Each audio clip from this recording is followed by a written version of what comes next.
राधे राधे। आप सभी भक्तों को सौम्या पंडित के साथ पौष मास की इस दिव्य कथा में कोटि कोटि प्रणाम है। भक्तों, कथा आरंभ करने से पहले आपसे एक छोटा सा निवेदन है।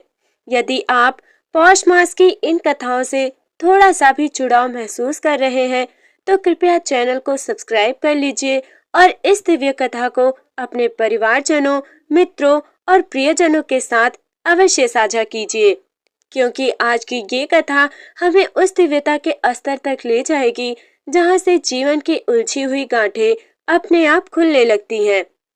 भक्तों, पौष मास केवल भगवान विष्णु या लक्ष्मी जी का ही नहीं, बल्कि ये मास विघ्नहर्ता श्री गणेश जी की अद्भुत कृपा का भी साक्षी है।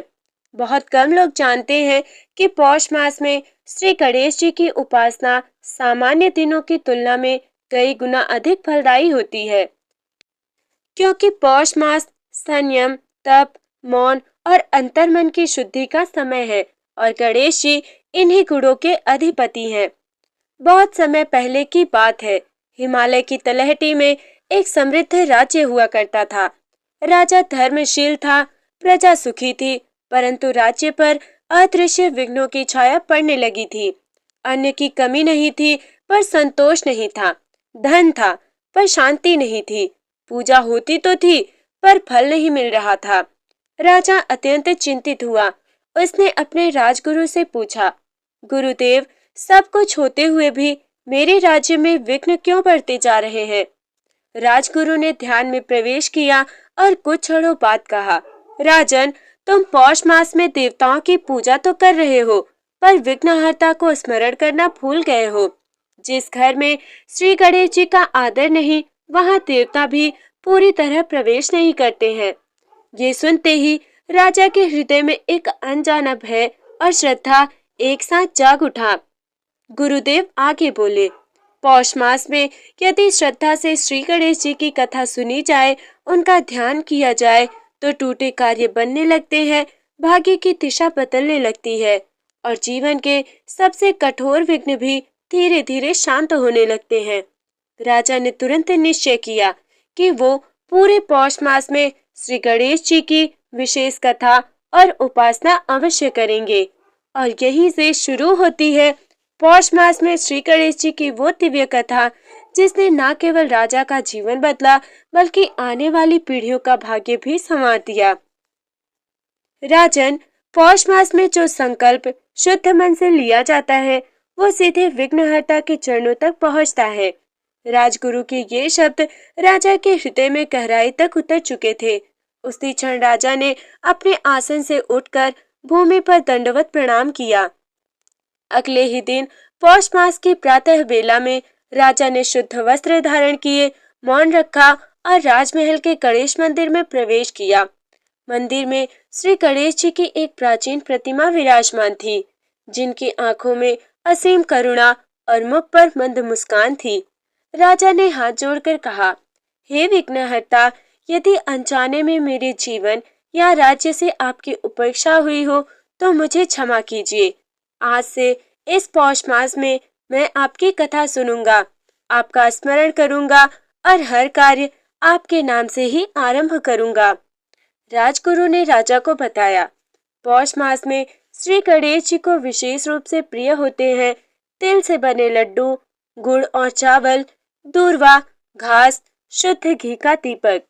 राजा ने पूरे राज्य में घोषणा करवा दी कि पौष मास में हर बुधवार गणेश जी की कथा और भोग अवश्य किया जाए।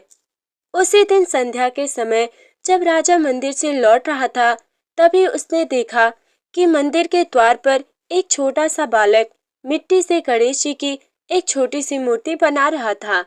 राजा रुक गया। बालक ने ऊपर देखा और मुस्कुराकर बोला, महाराज, अगर दिल सच्चा हो तो भगवान मिट्टी में भी मिल जाते हैं। ये कहकर बालक वहां से अचानक अदृश्य हो गया। राजा स्तब्ध रह गया। उसके शरीर में रोम रोम कांप उठा। राजा दौड़कर राजगुरु के पास पहुंचा और सब कुछ बताया।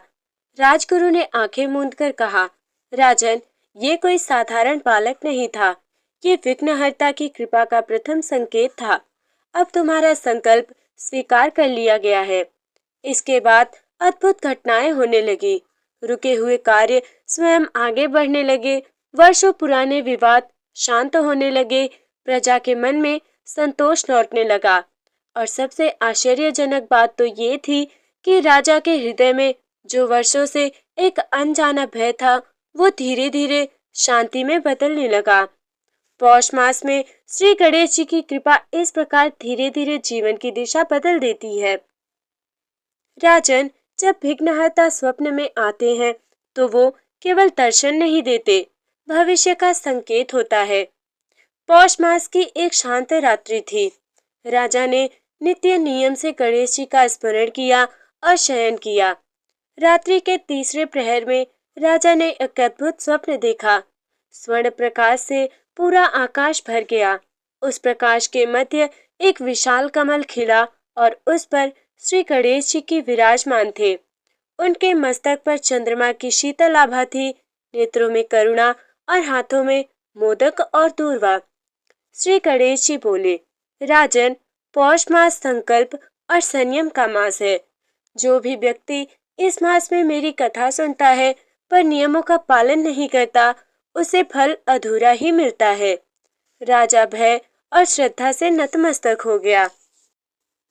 फिर गणेश जी ने कहा, इस मास में कथा सुनते समय मन में नकारात्मकता ना रखें, दूसरों के दोष ना देखें, भोजन से पहले एक बार मेरा नाम ले और सबसे महत्वपूर्ण, किसी का अपमान बिल्कुल न करें। राजन, जहाँ अपमान होता है वहां से मैं लौट जाता हूँ। स्वप्न के अगले ही दिन राजा के दरबार में एक कठिन स्थिति उत्पन्न हुई। एक साधारण किसान दरबार में आया और उच्च अधिकारी पर अन्याय का आरोप लगाया। सभी मंत्री बोले, इसे दंड दीजिए महाराज। राजा को स्वप्न की वाणी स्मरण आ गई, अपमान मत करना। राजा ने किसान को आदर से बैठाया और सत्य की जांच करवाई। जांच में अधिकारी दोषी पाया गया और राजा ने न्यायपूर्ण निर्णय लिया और किसान को सम्मान दिया। उसी क्षण दरबार में एक दिव्य सुगंध फैल गई। राजा समझ गया, विघ्नहर्ता प्रसन्न है। उस दिन के बाद राजा का निर्णय अचूक होने लगा। दरबार में षड्यंत्र समाप्त हो गए और जनता का विश्वास कई गुना बढ़ गया। राजा के जीवन में पहली बार विघ्न का अर्थ समाधान में बदल गया था। भक्तों, पौष मास में गणेश जी की कथा सिर्फ सुनने से नहीं, जीने से फल देती है। कथा आगे अपने चरम पर प्रवेश करती है। राजन, जब संकट एक साथ आए तभी ये प्रकट होता है कि विश्वास गहरा है या नहीं। पौष मास का मध्य चल रहा था। एक ही सप्ताह में राज्य पर 3 बड़े संकट आ पड़े।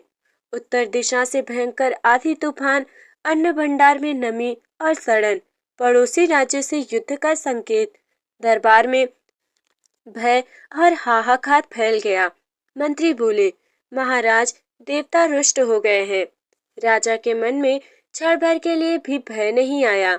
उन्हें श्री गणेश जी की वाणी स्मरण थी, जहाँ अपमान नहीं वहाँ मैं रहता हूँ। राजा ने कहा, आज से कोई घबराएगा नहीं, हर कार्य विघ्नहर्ता के नाम से होगा।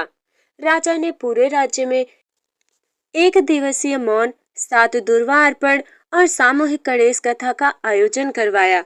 राजा स्वयं नंगे पांव मंदिर पहुंचे। उसने कहा, हे गणनायक, यदि ये संकट मेरे अहंकार का फल है तो दंड मुझे दीजिए, पर मेरी प्रजा को बचाइए। रात्रि होते ही अद्भुत घटनाएं हुई। आंधी अचानक दिशा बदल गई। अन्न भंडार में नमी सूखने लगी। पड़ोसी राजा ने संधि का संदेश भेजा। प्रजा स्तब्ध थी। मंदिर के गर्भगृह में अगली सुबह गणेश जी की मूर्ति के चरणों में दुर्वा अपने आप सजी हुई थी। राजगुरु ने कहा, राजन, ये अदृश्य रक्षा है। जब गणेश जी दिखते नहीं तभी सबसे अधिक रक्षा करते हैं। उस दिन राजा ने अपने मुकुट से एक रत्न निकालकर गणेश जी के मंदिर में अर्पित कर दिया। वो बोला, अब ये राज्य मेरा नहीं, विघ्नहर्ता का है। राजा के नेत्रों से आंसू बह निकले, डर के नहीं, कृतज्ञता के। भक्तों, पौष मास में सच्चा समर्पण संकट को सेवा में बदल देता है। राजन, हर विघ्न बाहर से नहीं आता, कुछ विघ्न मन के भीतर पलते हैं। संकट टलने के बाद राजा ने राजगुरु से पूछा, गुरुदेव, यदि गणेश जी इतने कृपालु हैं तो फिर विघ्न आते ही क्यों हैं? राजगुरु मुस्कुराए। राजन, विघ्न दंड नहीं होता, दिशा सूचक होते हैं। राजगुरु ने बताया, पौष मास में श्री गणेश जी मौन साधना से अत्यंत प्रसन्न होते हैं। नियम उनका ये है, सप्ताह में एक दिन अनावश्यक वाणी से विरति, केवल सत्य और करुणा की बात, मन ही मन गणेश मंत्र का जप, किसी की निंदा नहीं करना। ये सारी चीजें भगवान गणेश को अति प्रिय है। राजा ने हर बुधवार मौन व्रत का संकल्प लिया। पहले ही दिन राजा को अनुभव हुआ कि मन के भीतर अशांति का शोर कितना गहरा था। वाणी मौन थी पर मन नहीं। राजा समझ गया, यही सबसे बड़ा विघ्न है। तीसरे बुधवार की रात्रि राजा ध्यान में लीन था। अचानक हृदय में एक सौम्य स्वर गूंजा, राजन, जब मन शांत होता है मैं वहीं प्रकट होता हूँ। राजा की आंखों से अश्रुधारा बह निकली। उस दिन के बाद राजा के निर्णय और भी निर्मल हो गए। दरबार में क्रोध का स्थान करुणा ने ले लिया। शत्रु भी मित्रवत व्यवहार करने लगे। राजा का जीवन बिना संघर्ष के संतुलित होने लगा। राजगुरु बोले, राजन, विघ्नहर्ता विघ्न को हर नहीं लेते, वे उसे शिक्षा में बदल देते हैं। भक्तों, पौष मास में गणेश जी की साधना जीवन की ध्वनि मौन कर देती है।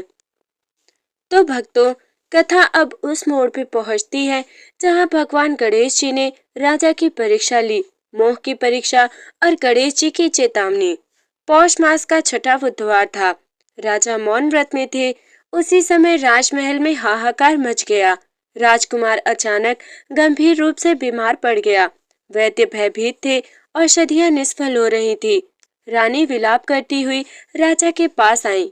स्वामी, कुछ कहिए, कुछ तो आदेश दीजिए। राजा का हृदय विदीर्ण हो उठा। पिता का मोह राजा के भीतर तूफान बनकर उठ खड़ा हुआ। एक शब्द बोलने से मौन टूट जाता। राजा के भीतर दो स्वर टकरा रहे थे। एक स्वर पुत्र बचाओ, मौन त्याग दो। दूसरा स्वर श्रद्धा रखो, विघ्न को शिक्षा बनने दो। राजा कांप रहे थे।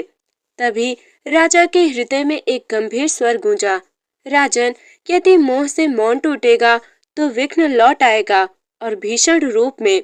राजा समझ गए, ये चेतावनी थी। राजा ने आंखें बंद की, मन ही मन गणेश मंत्र का जाप किया।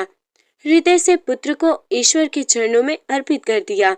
अश्रु बहते रहे पर वाणी उनकी मौन रही। कुछ ही क्षणों में राजकुमार की सांस स्थिर हो गई। ज्वर उलर गया।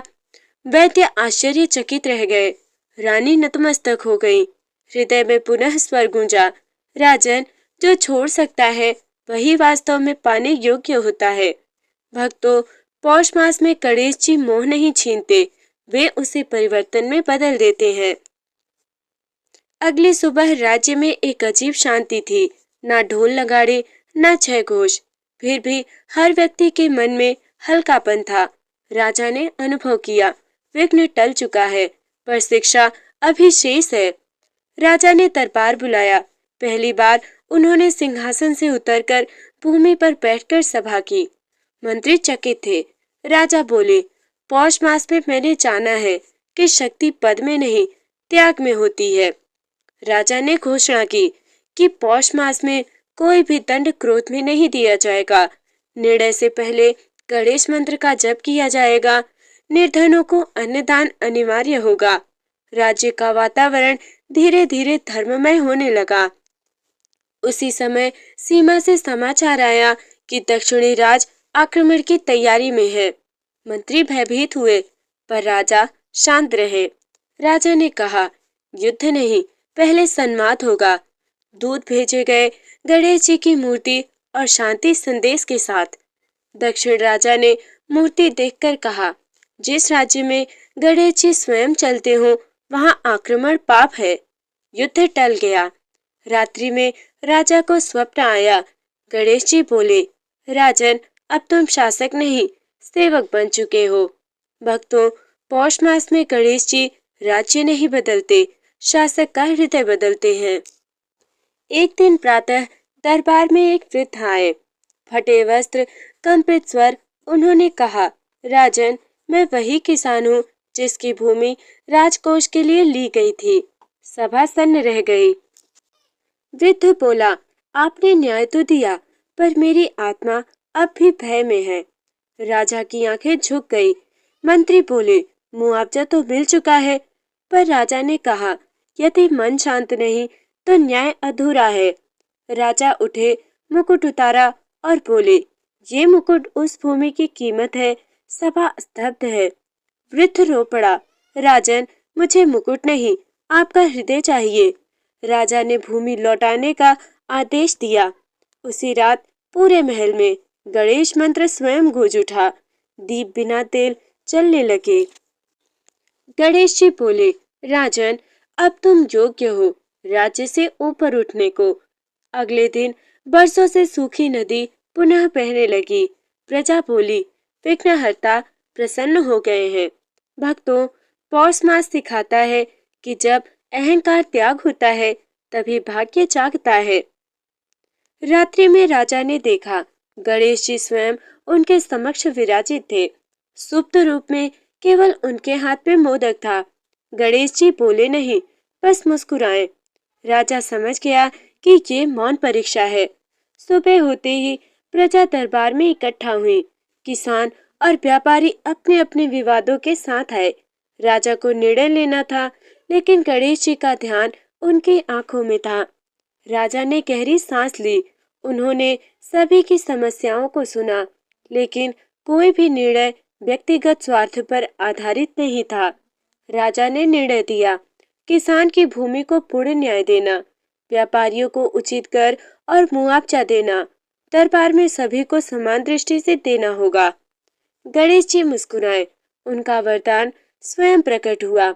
राज्य में समृद्धि बढ़ी, प्रजा सुखी हुई और राजा का हृदय विघ्नहर्ता की भक्ति से पूर्ण हो गया। गणेश जी ने राजा को अंतिम संदेश में कहा कि जिस प्रकार तुमने सभी का न्याय किया, वैसे ही अपने हृदय में न्याय और भक्ति बनाए रखना। यही सच्चा पौष मास का रहस्य है। तो भक्तों, गणेश जी की कृपा से राजा के राज्य में अन्न की वर्षा होने लगी। किसान खुशहाल हुए, फसलें सोने जैसी लगी। व्यापारियों का व्यापार बढ़ा, कोई भी घाटे में नहीं रहा। प्रजा में आपसी प्रेम और सौहार्द बढ़ने लगा। राजा ने देखा कि केवल भक्ति और न्याय से ही राज्य स्थिर और समृद्ध हो सकता है। गणेश जी ने स्वयं प्रकट होकर राजा को आशीर्वाद दिया। हे भक्त, तुम्हारी भक्ति और विवेक ने तुम्हें और तुम्हारे राज्य को विघ्नों से मुक्त किया है।